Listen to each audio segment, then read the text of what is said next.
Good day guys. So ngayon, sasagutin natin yung kung bakit sinasabi nila na maraming nagpa-parts out ng Fiesta at EcoSport. So ito real time. Kumbaga ito yung experience natin. Sagutin natin kung bakit So, di ba may nakuha tayong EcoBoost kahapon na Fiesta? So ayan, Ford Fiesta, EcoBoost. So, Fiesta nga yung pagkakalagay, dapat yung EcoBoost. So, ito, shop ng, dinala to, diba dinala yun sa shop na kilala sa Muntinlupa. So, yan. Tatakpan na lang natin yung name ng shop kasi hindi naman yun important. Ang important is yung quotation. So, pansinin nyo to. Teka, check na muna natin. To, pares lang to. So, ito, pansinin nyo. Ang problem ni ma'am, nag-jerking yung kotse niya. Nung unang naging problem niya. So, maandar, nagjo-jerking lang. So, para mapaayos yun, dinala niya dun sa shop na yon. Then, ito yung mga pinagpapalitan nila. Ignition coil, 1.5. Pressure hose, 3,750. Return hose, 4,800 return hose. Ano ba to? Kakagulat nyo na. Coolant tank, 4.5. Ignition coil ulit. Ano to? Ignition coil na rito dalawa. Dalawa ignition coil. Ito mabigat. Ignition coil. 14,400. Okay, lube, 1,750. Beta gray, 180.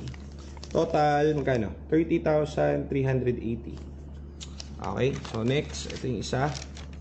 Radiator assembly, 9,500. Auxiliary fan assembly, 8,500. Beta gray, 180.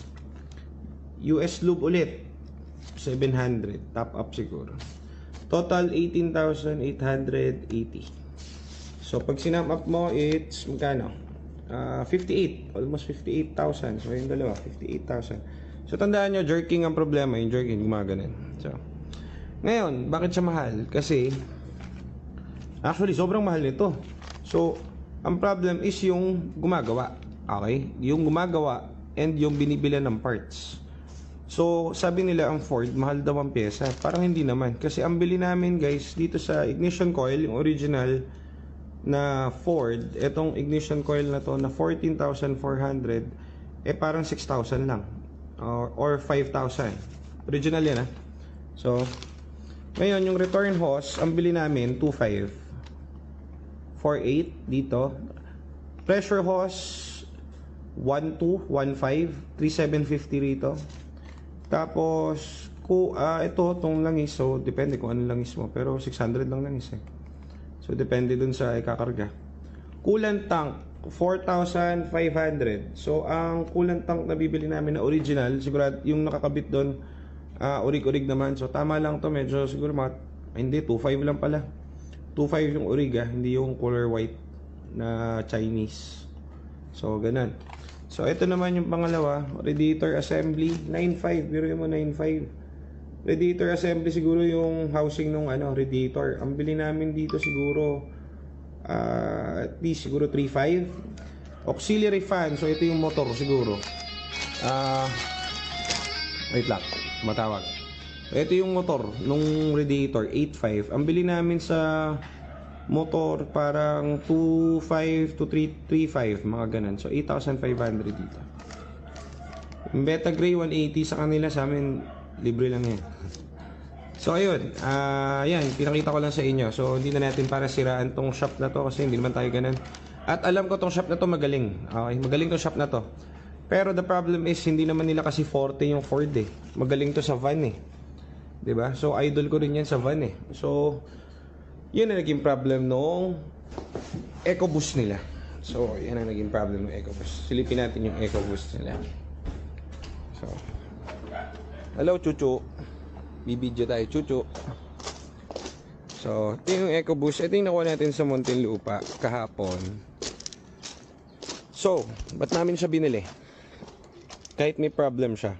Bakit? Kasi, as you can see, dun sa jerking, hindi yun, wala kinalaman dyan yung sa mga pinagpapalitan. So, kung ito bago, wow, free, sarap. Bago. So, wow, thank you.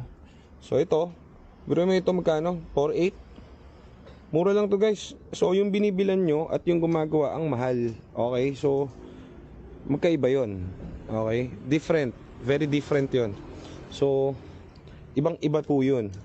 Tapos yung return hose, saan yung return hose sa isa? Ito. Ito 6.5. Hindi to 6.5 guys. Ano lang to? Siguro 1.2 lang to 2.5 ganun, original So kaya namin to kinuha kasi pinagpapalitan yung mga di dapat palitan. Ito pa, coolant. So radiator, bago rin ba? Tingnan nga natin. Mukhang bago din. So buong assembly. So, pwede rin naman na nag-overheat to dati. Pero kasi yung jerking na sinasabi ni ma'am, hindi yun about dun Parang ganun. So, hindi yun about dun. Ano tawag dito? Teka lang, may client pala. So, ayun. Mangyari dito is, eto, nakalibre tayo dun sa mga pinagkakabit na pyesa. Pero nung in-scan natin to guys, ang lumabas dito is actuator B. Actuator B is ito. Ito yung tumutunog. So papalitan natin to, tapos nandun sa loob yung actuator ng ano ba tawag doon? Teka lang. Matawag doon. Sensor ng clutch actuator. Clutch actuator A yata or B. So papalitan lang natin yon, then may start na natin to. So nakalibre tayo guys ng etong mga to. Bago lahat yan. So, yung ano naman nito, lumabas din sa code natin is maganda yung kanyang TCM. Pero check pa rin natin. Ngayon, kapag yun may sablay, papalitan natin yung bagong yun. Bagong tawag dito, TCM at bagong shift forks. If meron. Kaso yung sa code, wala naman lumalabas.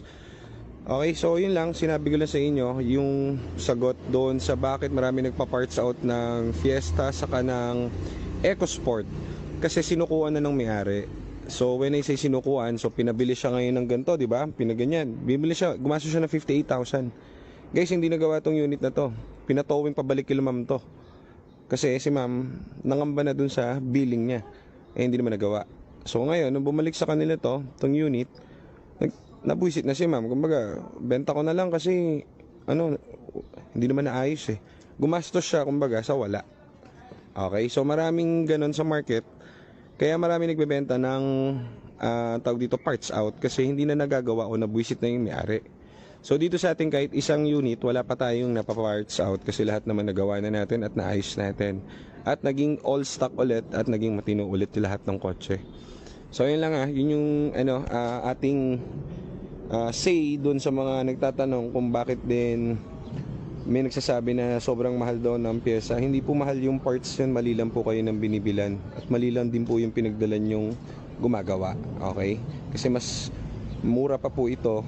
Kunwari meron tayo dito na nakaraan, kung makita nyo wala na kasi nirelease na meron tayong isang buong kotse dito na from Pampanga, pinatowing sa atin yung unit kasi nakisuyo na ipa-repair sa atin. Binaba natin yung buong block nun.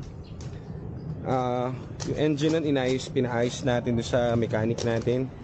Ang ginastos lang namin doon is parang worth all in all siguro mga 36,000. Pag nagpa-overall ka ng ng Toyota, abutin ka siguro mga 80 to 100 So kumbaga ito real time yung sinasabi ko sa inyo. Tawag dito, yun yung experience namin. So masasabi ko na mas mura yung sa Ford. Mali lang talaga kayo ng binibilan. Hindi ko sinabing mas mura. Same lang ng prices yung mga yan, Honda and Hyundai and Toyota. If ever na mas may tumaas dyan, onti lang. Depende syempre sa demand, diba? So ito nakatanggal yung makina. Ito yung nakuha naman natin dun sa Philinvest. So tanggal makina nito kasi alam naman natin yung history nito.